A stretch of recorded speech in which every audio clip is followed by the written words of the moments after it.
श्री दुर्गा देवी नमो नमः। श्रीमद् देवी भागवत महापुराण चतुर्थ स्कंद 25वां अध्याय। श्री कृष्ण का शिव जी के प्रसन्नता के लिए तप करना और शिव जी के द्वारा श्री कृष्ण को वरदान। राजा जन्मेजय ने कहा, मुनिवर, आपके मुखारबिंद से यह प्रसंग सुनकर मुझे महान आश्चर्य हो गया। जगत गुरु श्री कृष्ण में सारी शक्तियाँ निहित थी, फिर भी उनका पुत्र प्रसव गृह से हर लिया गया। ऐसी घटना कैसे हो गई? नगर की रक्षा का समुचित प्रबंध था, सुरक्षित अंतःपुर में प्रसव गृह की व्यवस्था थी, फिर भी संभासुर ने भीतर प्रवेश कर उस बच्चे को कैसे हर लिया?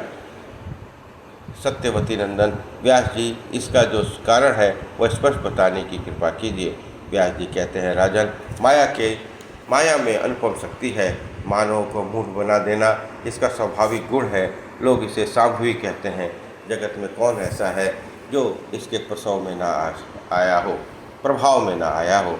मनुष्य का जन्म पाते ही सभी मानवोचित गुण उनमें आ जाते हैं। संपूर्ण गुण देह से संबंध रखते हैं। देवता अथवा दानव कोई भी इस नियम का उल्लंघन नहीं कर सकता। भूख, प्यास, नींद, भय, आलस्य, मोह, शोक, संचय, हर्ष, अभिमान, बुढ़ापा, मृत्यु, अज्ञान, ग्लानि, ईर्ष्या, डाह, मद और श्रम, ये सभी देह के साथ उत्पन्न होने के कारण उत्पन्न होते हैं। राजन, सभी पर इसका प्रभाव कुछ न कुछ पड़ता है। भगवान मानव का शरीर धारण करके धराधाम पधारे हैं, अतः उन्होंने भी मानव लीला के लिए सभी मनवांचित कार्य संपन्न किए हैं। इस विषय में अन्यथा विचार अवांछनीय है। पहले कंस के भय से भगवान गोकुल पधारे, कुछ दिनों बाद जरासंध से भयभीत होकर द्वारका चले गए, फिर उन्होंने रुक्मिणी हर लिया। सनातन धर्म की मर्यादा जानते हुए भी भगवान श्री कृष्ण उस उत्सव के समय रुक्मिणी हरण में प्रवृत्त हो गए। शंबरासुर द्वारा प्रद्युम्न के हारे जाने पर भगवान श्री कृष्ण शोकाकुल हो उठे, फिर उनका शुभ समाचार पाकर हर्षित भी हो गए। यूँ हर्ष और शोक दोनों परिस्थितियों का उन्होंने लीला का वर्णन किया। सत्यभामा की आज्ञा मानकर भगवान श्री कृष्ण स्वर्ग पधारे। वे वहाँ से कल्प वृक्ष के ले आना चाहते थे। रोके जाने पर इंद्र से युद्ध किया। इंद्र हार गए। अपनी स्त्री का वश होना प्रकट करते हुए भगवान ने कल्प वृक्ष छीन लिया और सत्यभामा जी बड़ी आदरणीय थी। उनकी प्रतिष्ठा रखने के लिए भगवान वृक्ष में बंध गए। उन अपने प्राणनाथ को सत्यभामा ने दान कर दिया। नारद जी प्रतिग्रह लेने पधारे थे। तत्पश्चात बराबर स्वर्ण देकर श्री कृष्ण जी को बंधन से मुक्त किया। प्रद्युम्न प्रभृति श्रेष्ठ पुत्रों को देखकर जाम्बवती अधीर हो उठी।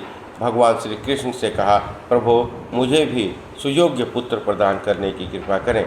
तब तपस्या करने के लिए निश्चिंत विचार करके भगवान पर्वत पर पधारे।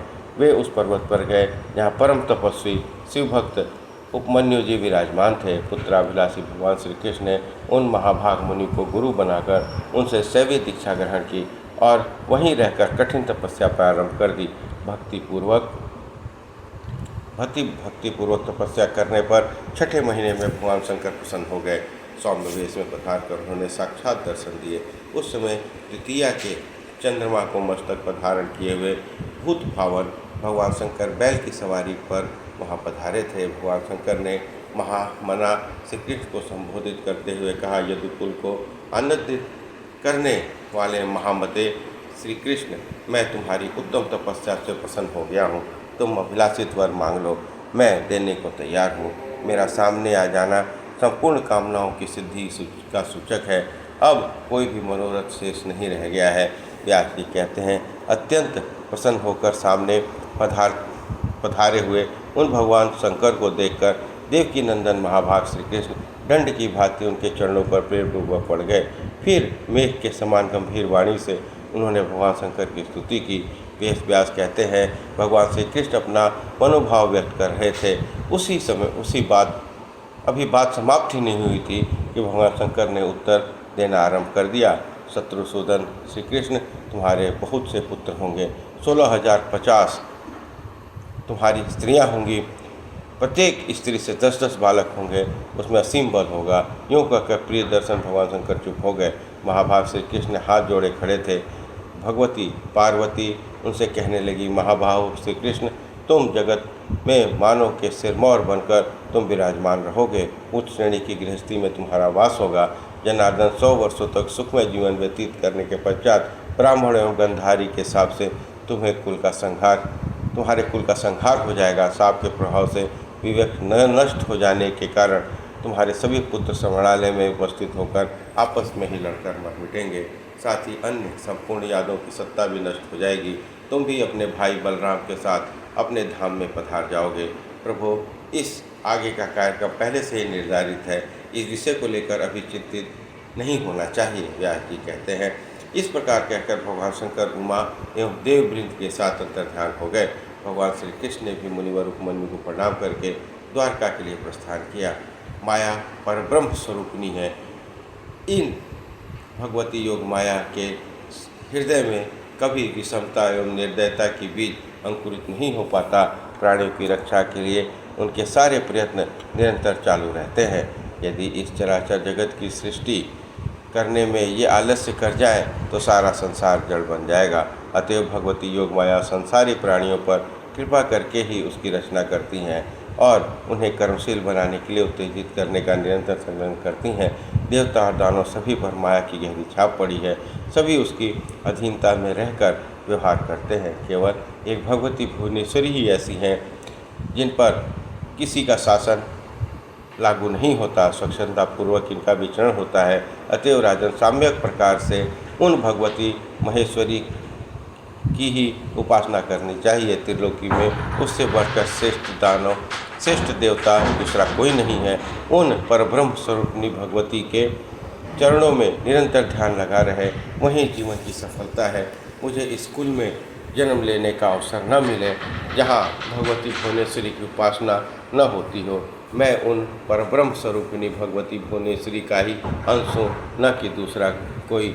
जब मैं भी ब्रह्म ही हूँ तब मेरे पास क्लेश कैसे आ सकते हैं। यूँ अभेद भी कल्पना करके उन भगवती जगदम्बिका की उपासना करनी चाहिए।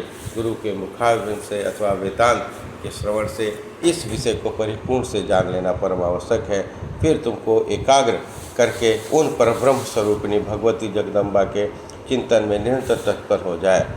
उस उपासना के प्रभाव से प्राणी शीघ्र ही जन्म जाल से मुक्त हो जाता है। अत्यंत करोड़ों कर्म करने से भी मुक्ति मिल सकती है। निर्मल अंतःकरण वाले श्वेताक्षर प्रभृति समस्त ऋषिगण उन्हीं परब्रह्म स्वरूपिणी भगवती का हृदय में साक्षात्कार करके संसार के बंधन से मुक्त हुए हैं। वे भगवती सच्चिदानंद स्वरूपिणी हैं। सभी मुख्य देवता उन्हीं की आराधना करते हैं। निष्पाप राजन, प्रपंच के ताप से भयभीत होकर तुमने जो पूछा था उसका समाधान कर दिया। तब तुम क्या सुनना चाहते हो राजन? मेरा कहा हुआ यह उपाख्यान सर्वोत्तम स्थान रखता है। यह अत्यंत अद्भुत, परम पावन, सनातन, संपूर्ण पापों का नाशक, वेद प्रणीत इस पुराण को जो बड़भागी पुरुष सुनता है उसे समस्त पाप नष्ट हो जाते हैं और वह भगवती के परम धाम में चला जाता है। इस प्रकार श्रीमद् देवी भागवत महापुराण चतुर्थ स्कंद अध्याय 25 समाप्त हुआ। श्रीमद् देवी भागवत का चौथा स्कंद भी समाप्त हुआ। बोलिए दुर्गा महारानी की जय।